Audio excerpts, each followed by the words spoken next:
Okay, so this is a video on Mass MLS, how we do comps on the properties that we go out and look at. So start off by signing in. First thing that I always do whenever I look at properties is I pull up the existing property in the database.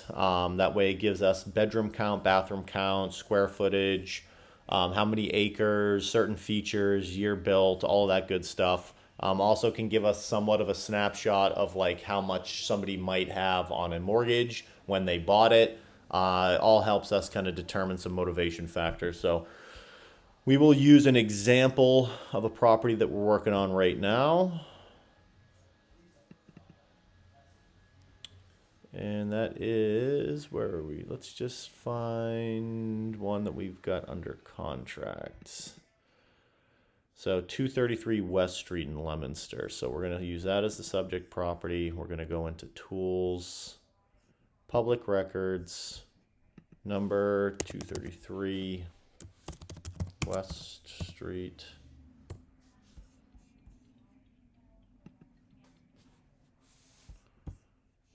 Make sure we add the town.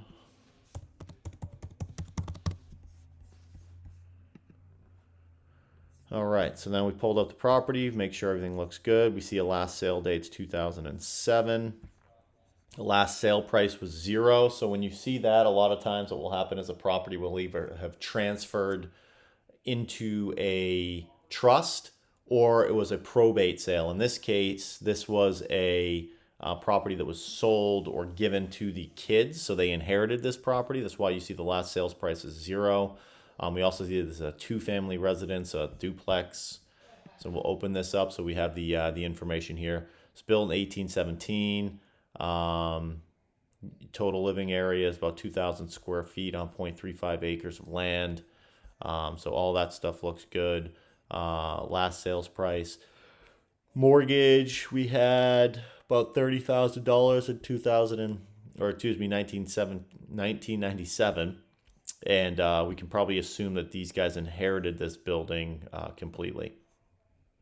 Also gives you your assessed value that the tax department has on it. So that's always kind of a good gauge as well too, is that you know the actual resale value of properties is always higher than the tax assessed value. And if we're buying under tax assessed value, that's usually a good sign too. In this case, we've got this under contract for $235,000, and that's tax assessed for $306. All right, so now that we've got this up, we've got 4 bedrooms, 2 full baths. The square footage, we're going to start plugging some of that stuff in. So we'll go back here. We'll go to search. In this case, so everything's specific. So you have to know which property you're doing. If you're going to do a condo, it needs to be condo. If you're going to be doing a multifamily, it needs to be multi. So in this case, it's going to be a multifamily property. We want to do all of the pre-populated ones, contingent, under agreement, and sold. So if we're going to do a single family house, we would want to go in, and especially with Mass P&S, you always want to do your range. So if you just wanted to do 3 bedrooms, if you put 3 in there, it's only going to do 3 bedrooms. If you want to do 3 to 4 bedrooms, you need to do 3-4 for it to populate. This is very specific on the requirements there. Same thing with year built. If you put in 1817, the only thing it's going to populate is 1817 built homes. So what I like to do is always that variance where we do 1800 to 1900. So we're getting a 100-year span of properties that were built. So you always have to do that range, or else you're not going to get a good data set up here in this result.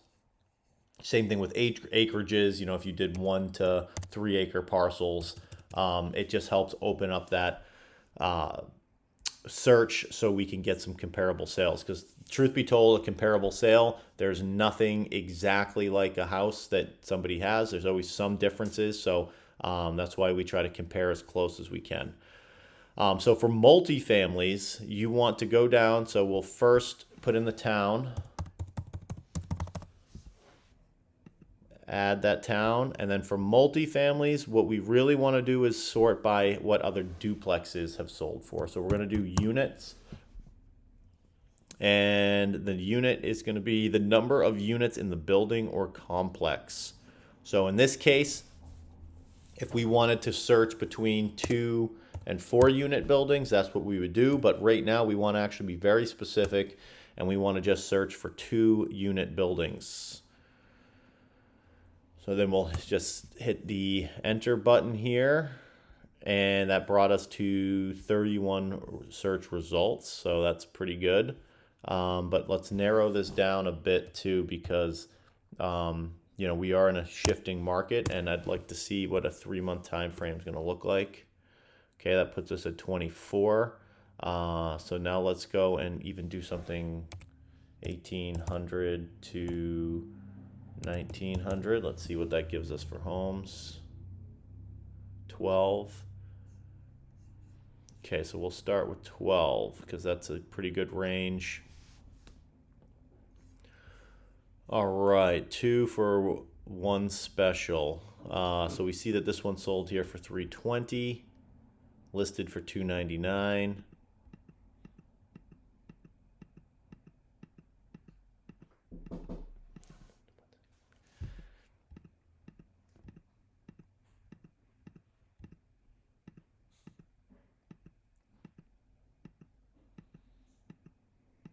Okay. So we've got an idea of the inside. We also want to make sure that we reference our photos here. So like if we're stacking this specific property up to the other one, you would want to, compare certain features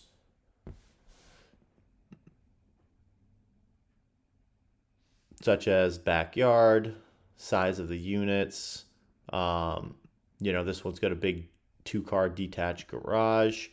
So there's certain features that are on this property, our subject property, that would drive the value higher as opposed to this one that doesn't really have any of those features. So the interior is okay condition, but as you can see, not the most ideal location, and no detached garage, no big yard. So then we go look at this one right here at 729. So that one was listed for 424.9, and it sold for 425.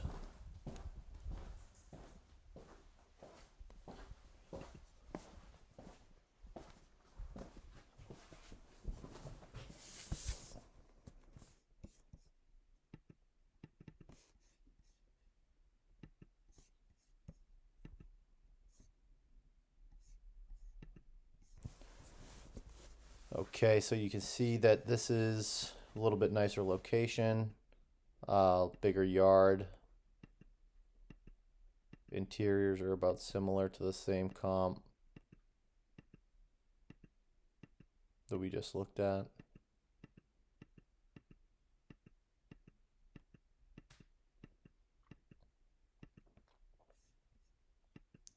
Another important thing, especially with multifamilies, it would be looking at how many bedrooms each unit has.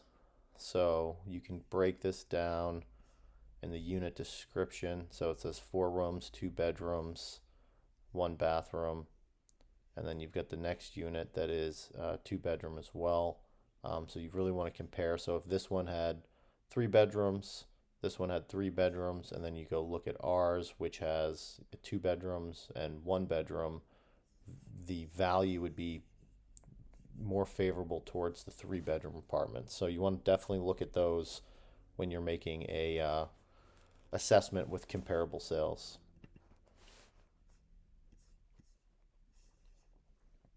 Okay, so this one is active under agreement. This one sold. That one sold. So let's see what happened with this. So 410 list price. It was days to offer was 15. Days on market was 15.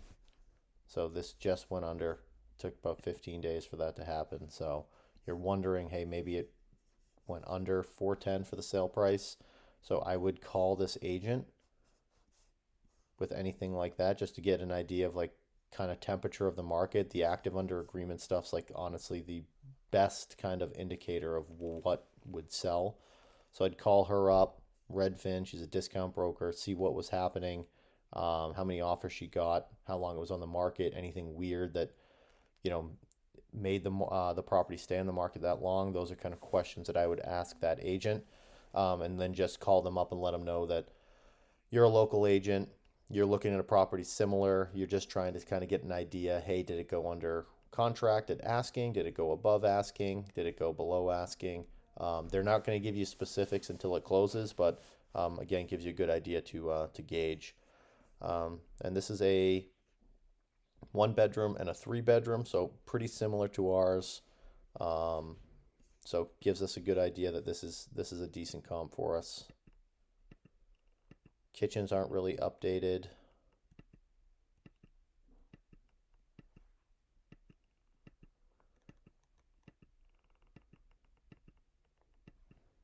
It's got that similar kind of beam that was featured in this property as well.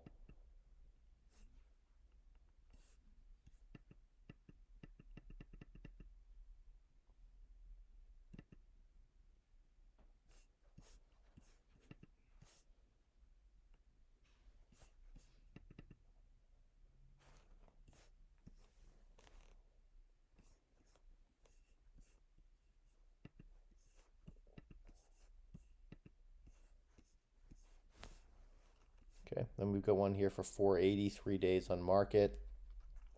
This is definitely a bigger house. See, it's got 6 total bedrooms, about 12 rooms. So this is, 2, 3 units, which is what I was mentioning earlier, is that you're going to have a lot of value on the 3 bedroom apartments compared to the 1 and 2 bedrooms. So that's why this one probably sold much quicker. It's not in the greatest condition either, but people value those quite a bit. So this was listed for 430 and sold for 480. So then we've got 171 Middle Street for 450. Then we're going to 524, 460, 499, 460. And then we've got an average sale price right here down along the bottom at 459. So, I think that our kind of target for this, when we go back, you always want to know what's your goal on the property, what's your exit strategy, what do we think our, ARV is going to be, so the, estimated repair value. So I think we wanted to be in that 450 to 425 range. So those are really the comps that we want to focus on. And then the next thing I like to do is just see proximity. So 166 Pleasant Street sold for 460.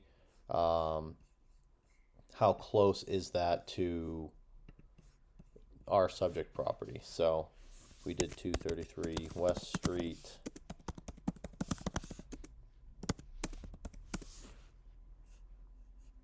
And what did we see? 166 Pleasant.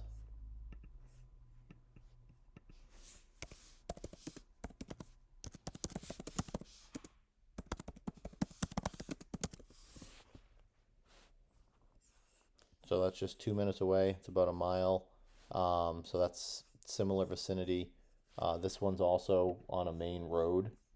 So you want to keep that into consideration too, that there's always some price adjustments, decent price adjustments for properties that are on a main road. So the closer that you can get within the neighborhood, it's always the better comp.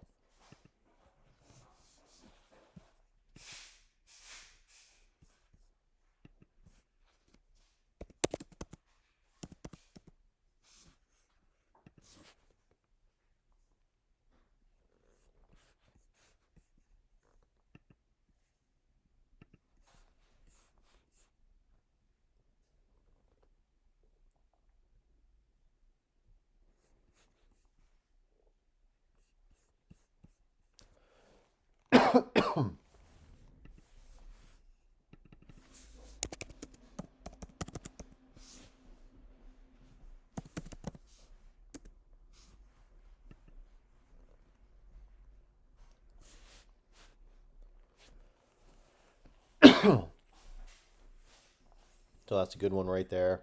Less than a half mile away, Blossom Street.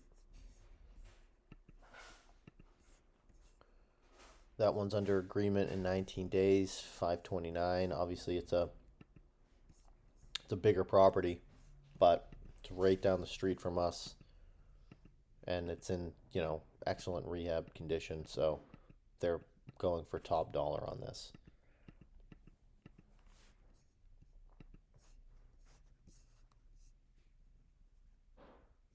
So we've got one active right now. That would be our competition.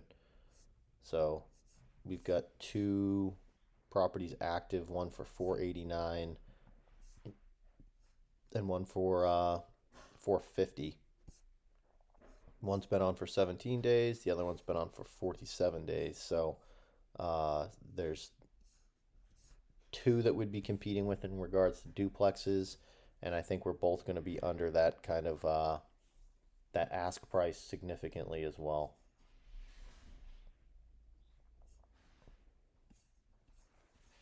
So we'll see what the 59 Lancaster Street comes in at for distance.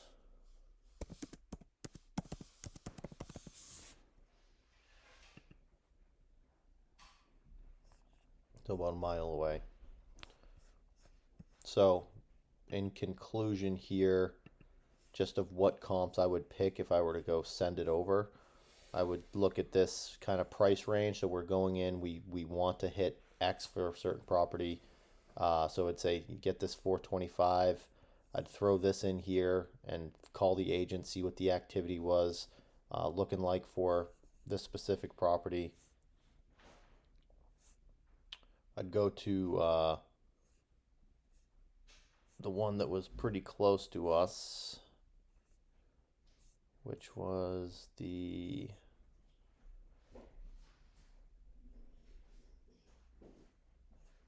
where was that one?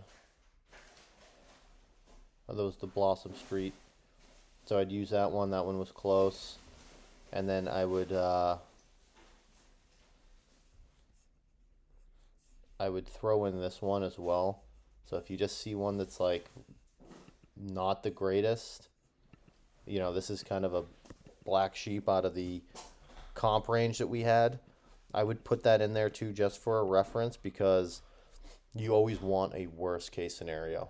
And this is what this would give us, is a worst case kind of nasty property, not the greatest yard, not good location, kind of funky layout. I would throw that in there with three other decent comps that are in close proximity to the subject property, that have similar bedroom, bathroom counts, and that would definitely be a good comp range for us. The other thing I would say is that, I didn't notice a lot of garages on these, and ours has a very large detached garage. So that's a very big plus, especially with, owner occupied. So, keep those additional features in mind. Just recapping, get the subject property information, come in here, add in the specific property type, keep all of these. We want to see the active, the under agreement, the sold. Let's do like a 3-month range. If you don't get a big result with 3 months, then you can bump it up a little bit, but just keep in mind we're in a transitioning market. And then, single family, add the bedrooms, add the bathrooms, the square footage. Doesn't matter too much on multifamily, but it will be helpful when you do the single family to really get granular on the specific property.